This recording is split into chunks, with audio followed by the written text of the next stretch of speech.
Hello বন্ধুরা, কেমন আছো তোমরা? আশা করি সবাই ভালো আছো। আমিও ভালো আছি। ভালো নেই গো, মনটা খুব খারাপ। এত কষ্ট করে ভিডিও বানাই, কেউ দেখে না। তোমরা তো দেখোই না। কি করব বলো? আমার ভিডিও বানাতে ভীষণ ভালো লাগে। সারাদিন সংসারে কাজকর্ম করার পরও একটু নিজেকে ভালো রাখার জন্য ভিডিওটা তৈরি করা। সবাই তো পয়সা ইনকাম করতে এখানে আসে না। আর যদি ভিডিও বানাতে বানাতে যদি কখনো কি বলবো, আর বললাম না, যদি কিছু কখনো হয় তো ভালো, না হলেও ভালো। তো ভিডিওগুলো তোমরা দেখো, ভালো লাগবে আশা করি। খুব একটা খারাপ ভিডিও আমি বানাই না, কিন্তু ওই যে মানুষের মধ্যে হিংসা হয়ে যায় না, এর ভিডিও দেখবো, ওর ভিডিও দেখবো, আমারটা দেখছে না, ওরটা দেখছে না, এই অবস্থা। তো কোনো ব্যাপার না। কী কী রান্না করেছে সেটা আগে দেখো। এই দেখো, ভাত, আলু সিদ্ধ, ঘি আর পটল আলুর তরকারি।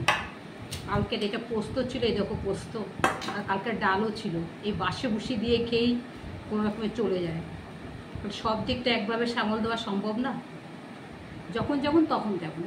খাবার হতে কোনো প্রবলেম নেই। সবাই তো খাবার ভিডিও করে, আমি কখনো খাবার ভিডিও করিনি। তো ভাবছি এবার খাবার ভিডিওই করবো। সব রকম চেষ্টা করে দেখি কোনটাতে তোমাদের ভালো লাগে, বুঝতে পারছো?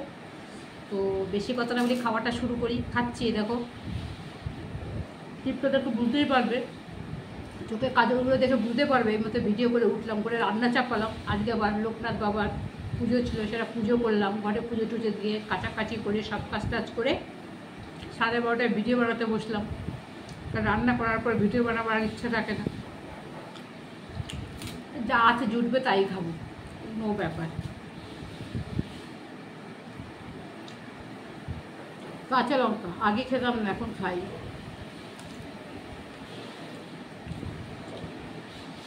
ঝাল, বুঝতে পারছো? ভিডিওগুলোকে দেখো, আর না দেখলে কি করা যাবে বলে, আমার ভিডিও আমি নিজেই দেখবো। দেখতে তো হবে কাউকে। তোমরা সবাই ভালো থেকো, সুস্থ থেকো।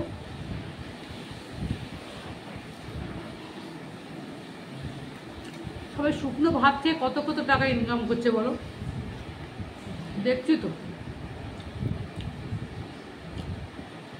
ফেসবুক খুলে শুধু খাবার ভিডিও। আমার সময়ও হয়ে ওঠে না, করতেও পারি না।